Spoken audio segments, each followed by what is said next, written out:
Kwa hivyo wewe unyamaze. Acha akina nko tutawahando. Sawa sawa. Tutawahando. Si ni ukweli? Na usivutane na baba yako mdogo, ama ni mkubwa ama ni mdogo. Mkubwa usivutane naye, huyo ni baba yako, anaweza kubariki na Qur'ani. Wewe mnyamazie tu na unampigia simu unamsalimia.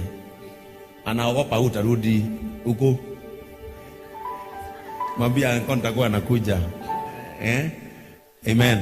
Kwa hivyo wewe mzidi kunyenyekea na your sister and your brother, mzidi kunyenyekea, Mungu atawapanga vizuri. Sawa sawa.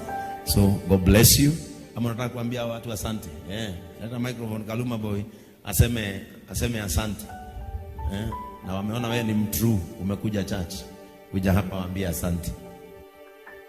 God is good and all the time. I'm very happy to be here and thank you very much. My dad anaendelea poa, and the improvement is giving, and I believe he'll be fine. Thank you very much. Amen.